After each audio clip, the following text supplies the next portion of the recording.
¿Se puede definir el Neolítico por sus formas artísticas, por la peculiaridad de sus pinturas rupestres?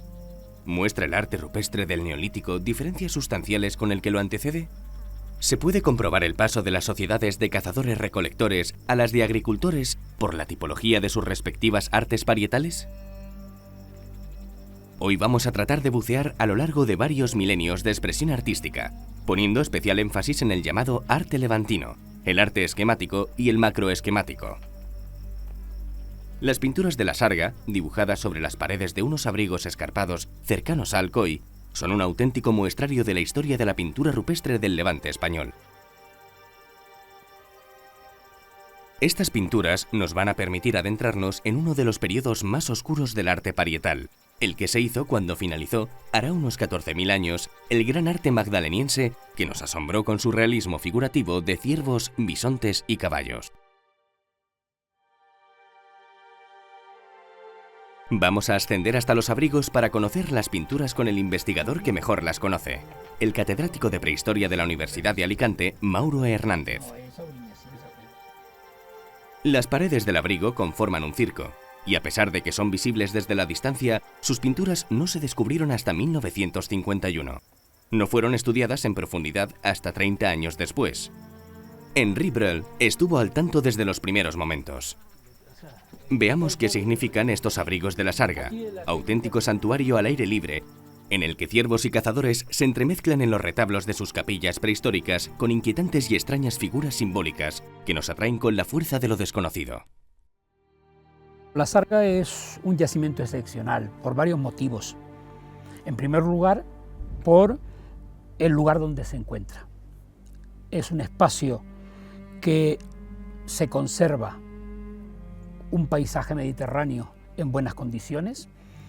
Es un espacio no excesivamente deteriorado y es un espacio que permite, con las labores que se han hecho en estos últimos años, permite ir recuperando la vegetación y la fauna. Pero lo que es importante de la Sarga es la cantidad y diversidad de imágenes. Imágenes pintadas en las paredes de varios abrigos, imágenes que sintetizan de alguna manera lo que es el arte prehistórico del Neolítico peninsular, ya que aquí, frente a otros conjuntos con arte rupestre, nos encontramos con tres horizontes artísticos perfectamente definidos, con características propias, con imágenes propias y con significados diferentes. Es un conjunto que además se conserva de una manera excepcional.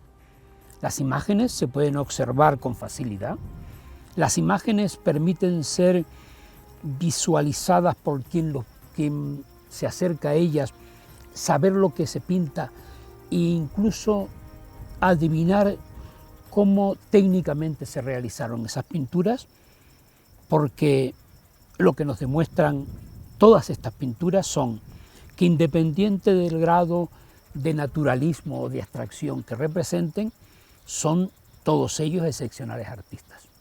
En efecto, aquí podemos conocer las tres etapas de este arte que nos sorprende por su fuerza expresiva.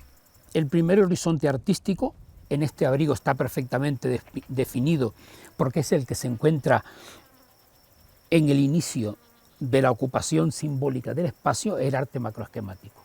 Un arte que está perfectamente situado en el tiempo y en el espacio, un arte que se sitúa en los primeros o con los primeros agricultores y ganaderos antes de Cristo en nuestras tierras, que además es un arte que por las dataciones absolutas nos permiten situarlo en torno al 6500. Luego tenemos otro horizonte artístico que en el caso del abrigo 1 está superpuesto al arte macroesquemático y es incuestionable que esos ciervos naturalistas del arte levantino están perfectamente marcados, perfectamente ubicados, no tapando las imágenes anteriores, es decir, no hay una herejía, no hay una ruptura, se respeta, se respeta y se intenta de alguna manera enlazar. Es decir, se colocan, uno de los ciervos se coloca sobre el cuerpo de la figura, se está enlazando. Es el arte levantino, que tiene una cronología de unos siglos posterior y que puede durar algo más, no sabemos cuánto, porque lo que sí pensamos es que el arte macroesquemático es un arte de recorrido corto. Y luego tenemos un tercer horizonte, que es el arte esquemático, que es un arte que aquí está representado por unas cuantas figuras,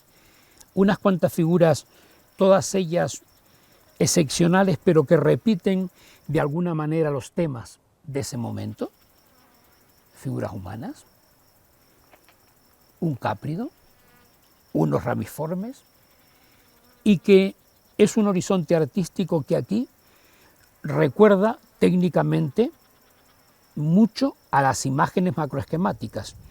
Es lo que nosotros empezamos a denominar en los últimos años arte esquemático antiguo, y que comparte temas con el arte esquemático tradicional, que lo encontramos en toda la península ibérica, y que aquí, en todas las tierras de Valencia y en torno de Murcia, tiene características propias.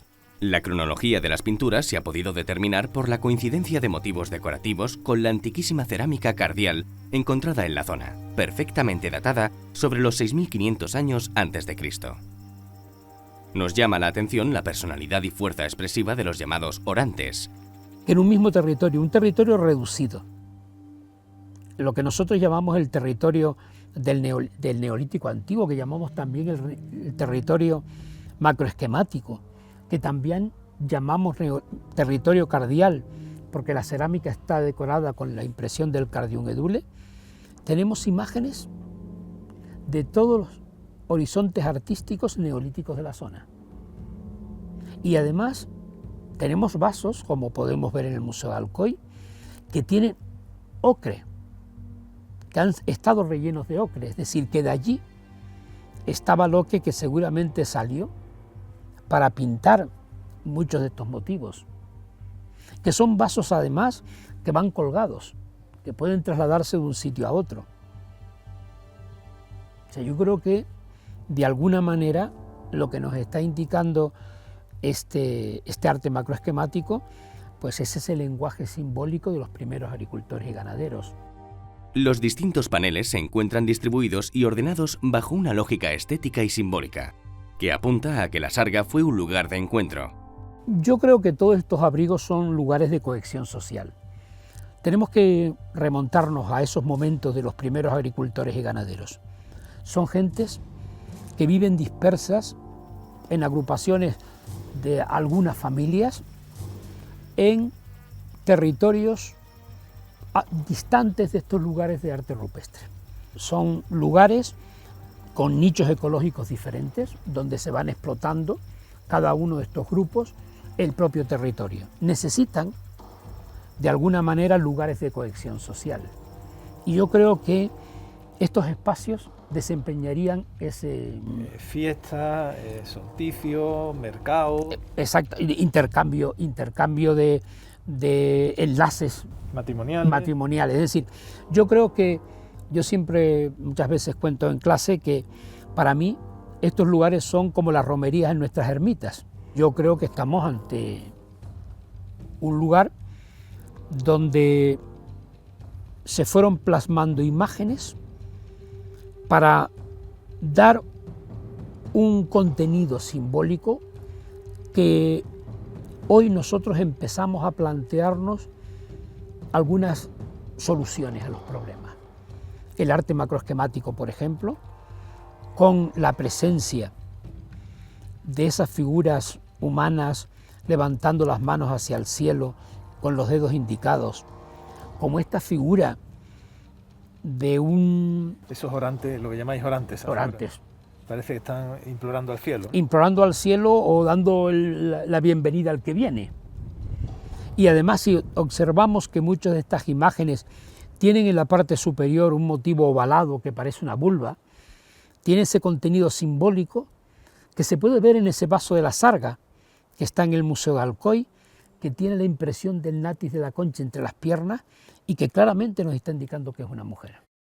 En los paneles del arte levantino, además de las tradicionales escenas de caza de ciervos y cabras, destaca un posible vareo de árboles y dos niños arrodillados y atentos a las explicaciones del que parece ser su maestro.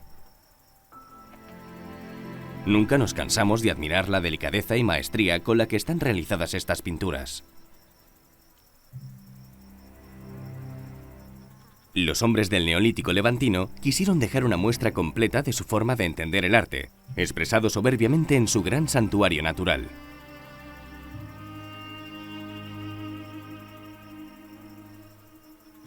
Para el que se acerca por vez primera al arte rupestre, puede chocarle la perfección figurativa del Paleolítico magdaleniense, frente a la simplificación simbólica del Neolítico. ¿Es que miles de años después la humanidad no era capaz de pintar como sus ancestros remotos?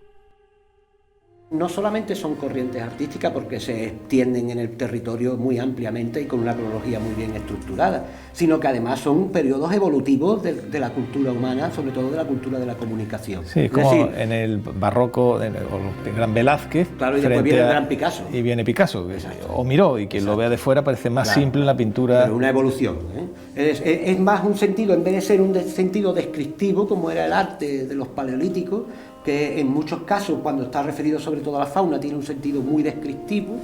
Este arte tiene un sentido mucho más, digámoslo así, esquemático. Yo creo que lo definiría como una protoescritura.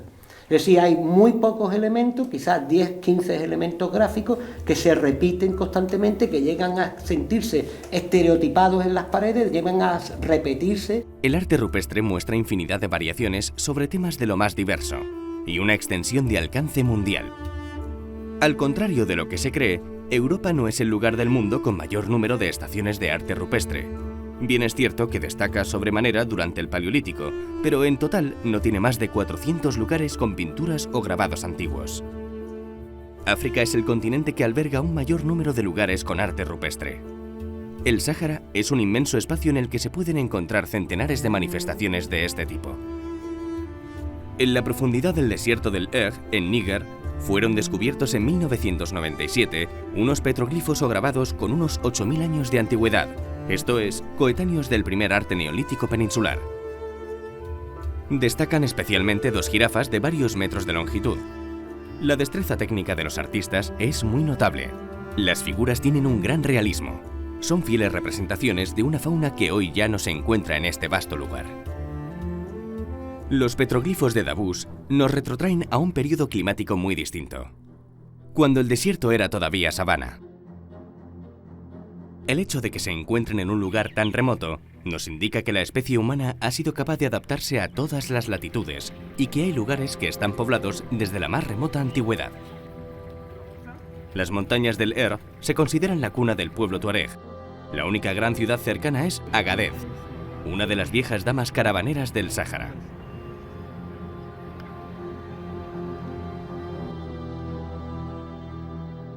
El Eg es fronterizo al mítico desierto del Teneré.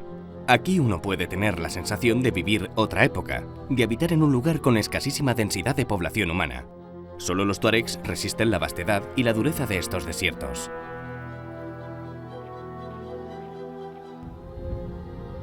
Alcanzamos los grabados de Davos justo en el momento del ocaso. El lugar, ya de por sí mágico, nos ofreció un momento extraordinario, con el sol y la luna enfrentados sobre la mole pétrea plagada de grabados.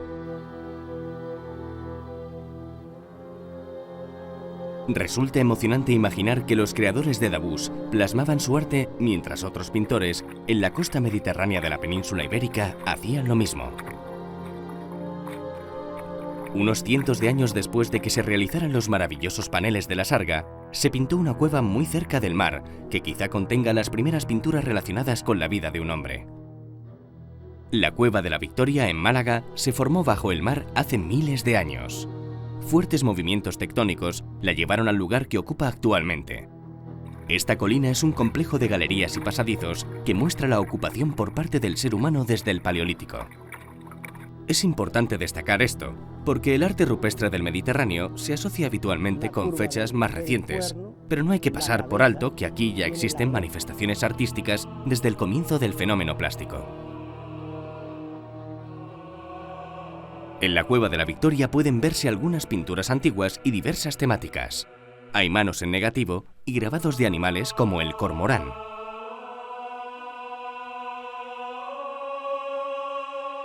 Desde atrás, desde la espalda, sube el pico y baja hasta el buche.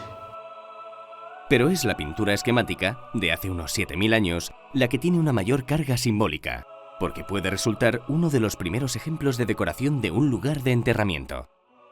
En la vinculación entre pintura, el grabado y el enterramiento, me ha gustado el símil que contabas, por ejemplo, con las tumbas, las grandes tumbas del Valle de los Reyes en Egipto, ¿no? Efectivamente, cuando visitamos una tumba en el Valle de los Reyes, entramos en un hipogeo, es decir, una cueva artificialmente construida, que tiene un corredor, llega a una sala, en esa sala están los muertos y en las paredes está relatada la historia de esos muertos.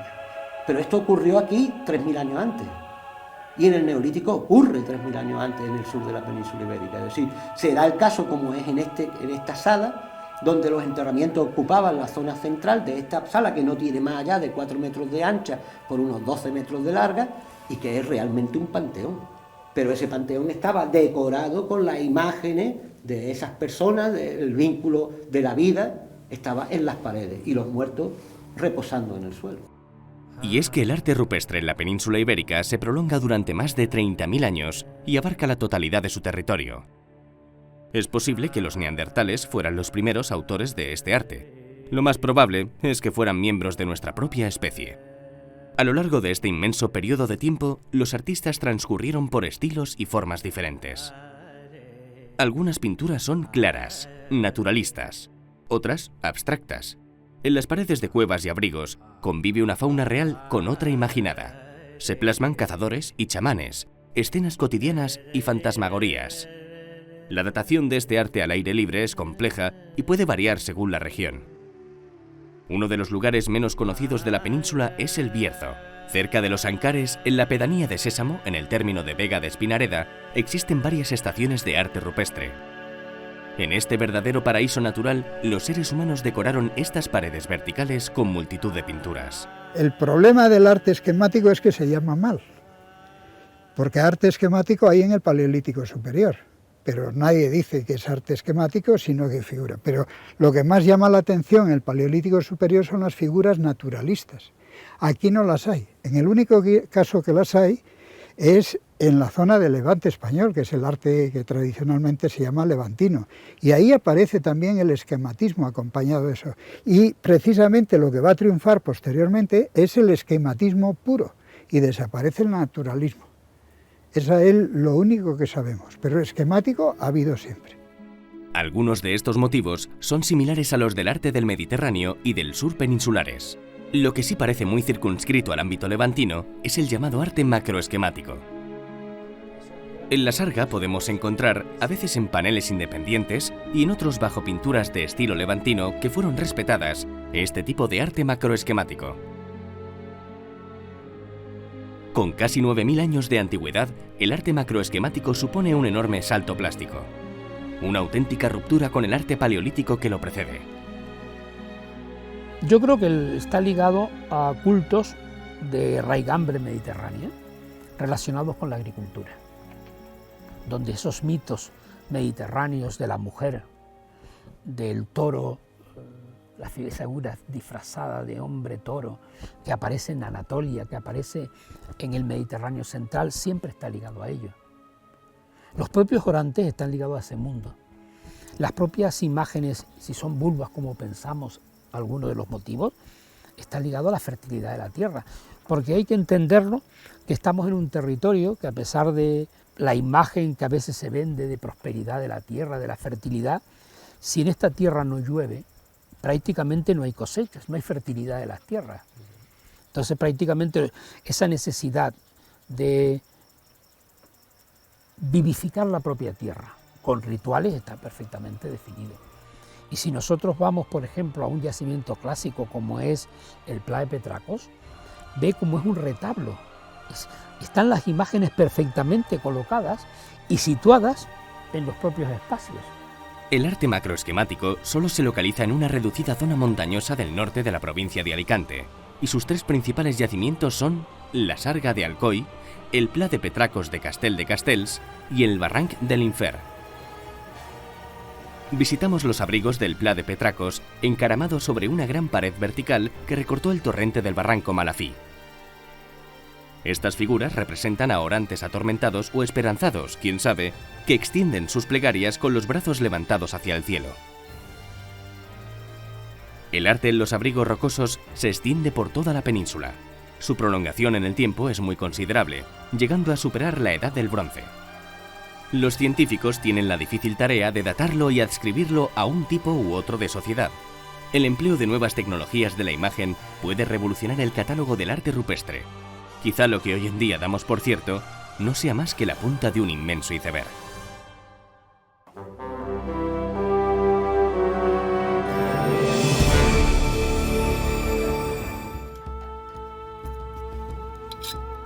Cuando en una excavación arqueológica se pretende obtener material genético, hay que extremar las precauciones para no contaminar las muestras. Para ello se desarrollan protocolos de extracción limpia de los fósiles que consisten en aislar los huesos del contacto directo con los investigadores. Así se evita la transferencia de material genético actual a los huesos antiguos, impidiendo la alteración de los resultados analíticos.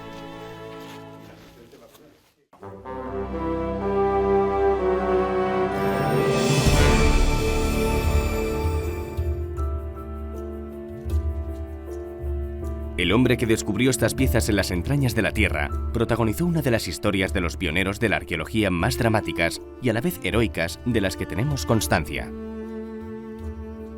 El arqueólogo Miguel Such murió exiliado en Bucaramanga, Colombia, en 1945 y fue enterrado en un panteón de la masonería. Era un exiliado de la Guerra Civil, un liberal que huyó por miedo a las represalias. Él tenía una hernia inguinal, y estando a 3 días de camino de la ciudad de Bucaramanga se estranguló la hernia. 3 días entre dolores terribles, peritonitis tremenda. En aquellos años, pues cuando llegó a Bucaramanga, pues no había nada que hacer y falleció allí a consecuencia de eso, de una simple hernia inguinal estrangulada. Pero era su pasión, él murió realmente haciendo excavaciones arqueológicas en la selva. Su vida es un ejemplo para todos aquellos que sienten verdadero amor por la curiosidad y el aprendizaje.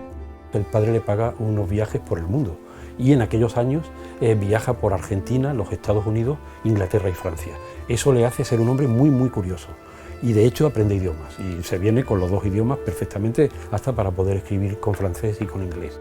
Miguel Such se dedicaba al comercio de alcoholes en una Málaga que sufría los efectos de la desaparición de su gran industria. Pero en su interior soñaba con cuevas y con personas que vivieron hace mucho tiempo. Miguel leía y preguntaba. Así fue teniendo una formación arqueológica que llegó a ser muy completa. Leyó y preguntó sobre geología, sobre metalurgia y cerámica. Preguntó a los antropólogos para saber qué escondían los muertos.